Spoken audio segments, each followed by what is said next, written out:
아마 한 번쯤은 이런 생각을 해보셨을 겁니다. 매일 똑같은 시간에 일어나서 회사에 가고 하루 종일 앉아서 컴퓨터만 보다가 집에 돌아오는 일상이 정말 의미가 있는 건지 말이죠. 특히 오늘날처럼 기술이 발달한 세상에서는 더욱 그런 의문이 들 수밖에 없습니다. 사실 지금보다 훨씬 오래 전에도 똑똑한 학자 한 분이 비슷한 예측을 한 적이 있었는데요. 오늘은 그 이야기와 함께 우리가 왜 여전히 많은 시간을 일하며 살아가고 있는지, 그리고 정말로 더 적게 일하면서도 행복하게 살 수 있는 방법이 있는지 깊이 파헤쳐 보겠습니다. 지금으로부터 약 100년 전인 1930년, 세계 경제학계에서 가장 영향력 있던 인물 중 한 명인 존 메이너드 케인스라는 학자가 놀라운 예측을 내놓았습니다. 그는 2030년경이 되면 사람들이 일주일에 고작 15시간 정도만 일하게 될 것이라고 확신했죠. 당시 대공황이라는 끔찍한 경제 위기가 전 세계를 휩쓸고 있던 상황에서 이런 낙관적인 전망을 내놓는다는 것 자체가 상당히 용기 있는 일이었습니다. 케인스의 논리는 꽤 설득력이 있었습니다. 기술이 발달하면서 생산성이 극적으로 향상될 것이고, 같은 양의 물건을 만들어내는 데 필요한 노동력은 점점 줄어들 것이라는 계산이었거든요. 그렇게 되면 자연스럽게 사람들은 더 적은 시간만 일해도 충분히 생활할 수 있게 될 것이고, 남는 시간은 여가와 개인적인 발전에 쓸 수 있을 거라는 거였죠. 놀랍게도 케인스의 기술 발전에 대한 예측은 거의 정확했습니다. 컴퓨터와 자동화 시스템, 대규모 에너지 생산, 위성을 통한 통신 기술 등 그가 상상했던 것보다도 훨씬 더 혁신적인 기술들이 등장했으니까요.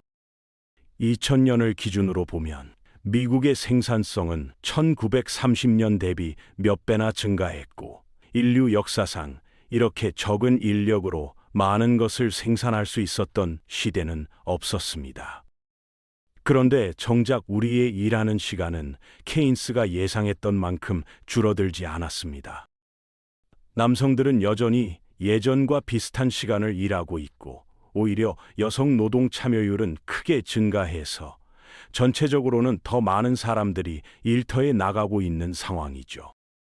1948년 미국에서 취업 가능한 나이의 여성 중 32% 정도만 일했던 반면 지금은 약 58%가 직업을 가지고 있습니다. 도대체 무슨 일이 일어난 걸까요? 케인스가 놓친 퍼즐의 핵심 부분은 바로 경제학자들이 말하는 소득 효과와 대체 효과라는 개념이었습니다. 임금이 올라가면 같은 생활 수준을 유지하면서도 일하는 시간을 줄일 수 있게 되는 것이 소득 효과인데요. 반면에 임금이 올라가면 일하지 않음으로써 포기해야 하는 수입, 즉 여가의 기회 비용도 함께 높아지게 됩니다. 이것이 바로 대체 효과죠.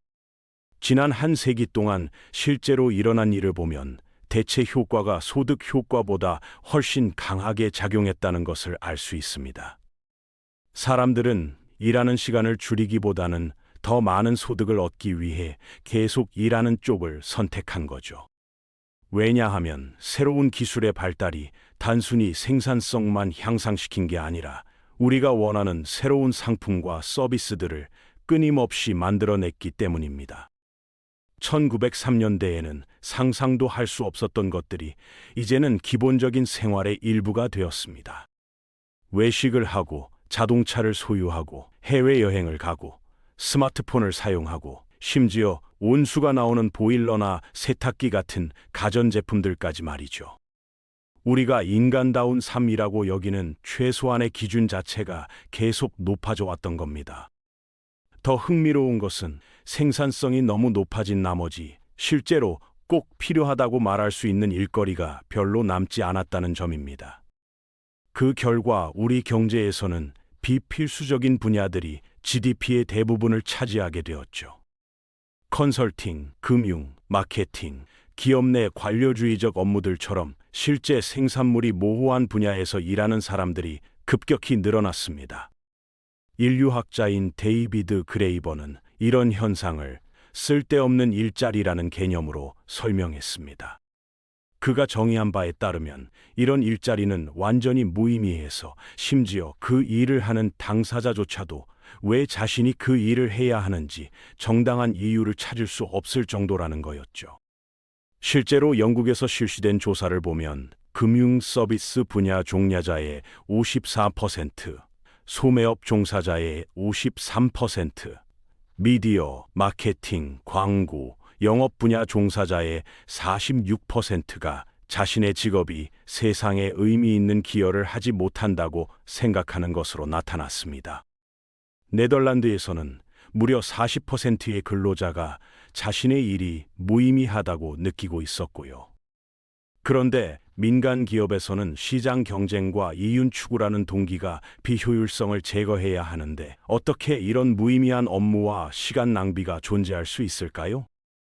핵심은 이런 비효율성들이 잘 보이지 않는다는 점에 있습니다. 경제학 이론상으로는 개별 직원의 임금과 고용 확률이 그 사람의 노동 생산성과 직접적으로 연결되어야 합니다. 정비공이 하루에 자동차 3대를 수리해서 $300의 수입을 올려준다면 그 정비공의 기여도를 계산하는 것은 어렵지 않죠. 하지만 사무실에서 이메일에 답장하고 스프레드시트를 업데이트하고 프레젠테이션을 만들고 회의에 참석하는 직원의 경우에는 이야기가 완전히 달라집니다.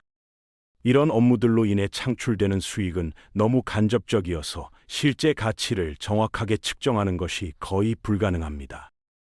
그래서 많은 회사에서는 직원들에게 매일 시간을 어떻게 사용했는지 기록하도록 하는 근무 시간표를 도입하고 있는데 이것도 역효과를 낳는 경우가 많습니다.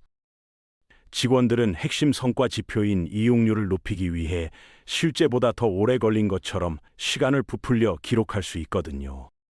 이는 파킨슨의 법칙이라고 불리는 현상과도 일치합니다. 즉, 어떤 업무든 그것을 완료하는 데 주어진 시간만큼 늘어나게 된다는 원리 말이죠.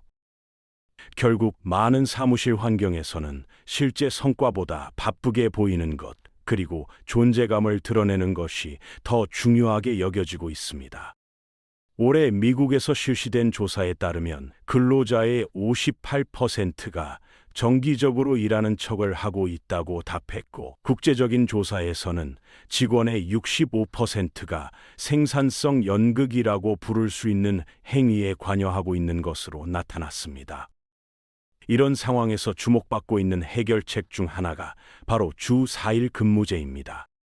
2022년부터 2024년까지 전 세계 여러 나라에서 다양한 형태의 4일 근무제 실험이 진행되었는데 대부분 100-80-100 원칙을 따랐습니다. 즉, 직원들은 급여 100%를 그대로 받으면서 80%의 시간만 일하고 100%의 생산량을 유지한다는 것이었죠. 가장 큰 규모의 실험은 영국에서 이루어졌는데 11개 회사와 2,900명의 근로자가 참여했습니다. 결과는 상당히 긍정적이었어요. 매출은 동일하게 유지되거나 오히려 증가하는 경우가 많았고 생산성은 크게 향상되었습니다. 직원들의 이직률은 줄어들고 병가 사용률도 급격히 떨어져서 전체적인 비용이 절약되었죠. 더 놀라운 것은 직원들의 웰빙이 개선되고 팀 사기가 높아졌다는 점입니다. 실험에 참여한 기업의 92%는 실험이 끝난 후에도 4일 근무제를 계속 유지하기로 결정했고, 다른 나라에서도 비슷한 긍정적인 결과들이 나타났습니다. 이런 결과들은 파킨슨의 법칙이 실제로 존재한다는 것을 보여줍니다. 사용할 수 있는 시간이 줄어들면 불필요하고 집중력 없는 활동들이 자연스럽게 사라지게 되는 거죠. 직원들은 더 이상 바쁜 척하거나 무의미한 업무에 시간을 낭비할 여유가 없어집니다. 4일 안에 같은 생산량을 내지 못하면 다시 5일 근무로 돌아가야 한다는 압박이 있으니까요. 물론 4일 근무제가 모든 분야에 적합한 것은 아닙니다. 제조업처럼 생산량이 시간과 직접적으로 연결되는 분야나 의료, 교육, 소매, 호텔업처럼 5일 이상 서비스를 제공해야 하는 분야에서는 적용하기 어려울 수 있거든요. 또한 아직 충분히 고려되지 않은 잠재적인 문제들도 있습니다. 4일 근무제로 전환한 업계는 더 나은 일과 삶의 균형에 매력을 느끼는 사람들로부터 더 많은 노동 공급을 받게 될 텐데, 이로 인해 해당 분야의 임금이 오히려 낮아질 위험이 있죠. 경제 전반에 걸쳐 근무 시간의 불평등이 심화되어 5일 동안 계속 일해야 하는 블루칼라나 필수 업무 종사자들과 임금 삭감 없이 근무일이 줄어드는 화이트칼라 사무직 근로자들 사이에 이중 시스템이 형성될 가능성도 있습니다. 이런 상황이 되면 여전히 5일을 일하는 사람들 사이에서 불만이 커질 수 있고, 그들은 상대적으로 긴 근무 시간에 대한 더 나은 보상을 요구할지도 모릅니다. 실용적인 측면에서도 한계가 있습니다. 많은 경우 직원들이 단 4일 만에 이전과 같은 생산량을 달성하기 어려울 수 있거든요. 만약 이전 생산량을 유지할 수 없다면 기업들은 추가 인력을 고용하거나 초과 근무 수당을 지급해야 할 텐데, 이는 비용 증가로 이어지고 결국 임금 하락이나 물가 상승으로 나타날 수 있습니다. 초기 성공 사례들에도 불구하고 이런 위험은 여전히 실제합니다. 4일 근무제 실험에 자발적으로 참여한 회사들은 성공 가능성이 가장 높은 유형의 기업들이었기 때문에 긍정적인 결과가 경제 내 모든 기업에 그대로 적용될 수는 없거든요. 사회과학 연구에서는 이를 자기 선택 편향이라고 부릅니다. 그럼에도 불구하고 이런 주요 한계들을 고려하더라도 현재까지의 결과들은 4일 근무제가 일부 기업들에게 효과적일 수 있다는 설득력 있는 증거를 제공하고 있습니다. 또한 모든 분야에 적용되지 않는다는 이유만으로 아예 도입해서는 안 된다고 말하는 것도 현명하지 않은 접근법입니다. 인공지능이 급속도로 발전하면서 노동시장에 새로운 역학관계가 형성되고 있고, 업무 자동화는 앞으로도 계속될 것이며 어쩌면 더 가속화될 수도 있으니까요. 이론적으로는 케인스가 원래 예상했던 대로 생산성 향상을 활용해서 우리 자신을 위한 자유시간을 더 늘릴 수 있다는 뜻이죠. 지난 수십 년간 근무 시간이 정체되어 있었기 때문에 급격한 변화가 일어날 가능성은 낮지만, 장기적으로는 4일 근무제가 더 유리한 방향으로 흘러갈 것 같습니다. 과거를 돌아보면 산업혁명 당시에는 14시간씩 6일 동안 일하는 것이 일반적이었는데, 당시의 격렬한 저항에도 불구하고 현재의 표준인 8시간 5일 근무로 천천히 전환해 왔습니다. 이런 변화들은 이제 너무나 자연스러운 것이 되었고, 우리 모두는 그로 인해 삶이 더 나아졌다는데 동의할 것입니다. 하지만 20세기 중반 이후로는 생산성이 계속 향상되었음에도 불구하고 획기적인 개혁이 이루어지지 않았습니다. 그래서 우리가 여전히 많은 시간을 일하는 가장 큰 이유는 단순히 관성 때문일 수도 있어요. 더 많은 조직들이 최소한 4일 근무제를 고려해 보도록 격려하고 지원하는 것이 근무 시간을 체계적으로 바꿀 수 있는 유일한 방법일 겁니다. 시간은 다른 모든 자원과 마찬가지로 한정된 자원이지만 아마도 우리가 가진 가장 소중한 자원일 것입니다. 우리가 원하는 것에 더 많은 시간을 쓸수록 삶에 대한 만족도와 성취감은 더 높아지거든요. 놀라운 것은 케인스가 옳았다는 점입니다. 우리의 현재 기술 수준에서는 실제로 더 적게 일하면서도 충분히 풍요로운 삶을 살 수 있습니다. 인류 역사상 경제적 희소성을 가장 근본적인 형태로 해결한 유일한 시대가 바로 지금인데도 우리는 여전히 마치 생존을 위해 싸우는 것처럼 경제와 업무 패턴을 조직하고 있죠. 경제적으로 우리 모두가 노동시간을 줄이려고 노력하지 않는다면 그것이 정말 효과가 있는지 결코 알 수 없을 것입니다. 덴마크 같은 나라를 보면 이미 이 분야에서 세계의 추세를 훨씬 앞서가고 있는데요. 그들은 세계에서 가장 적은 시간을 일하는 나라 중 하나이면서도 풍부한 천연자원이 없음에도 불구하고 지구상에서 가장 부유한 사람들 중 하나로 살아가고 있습니다.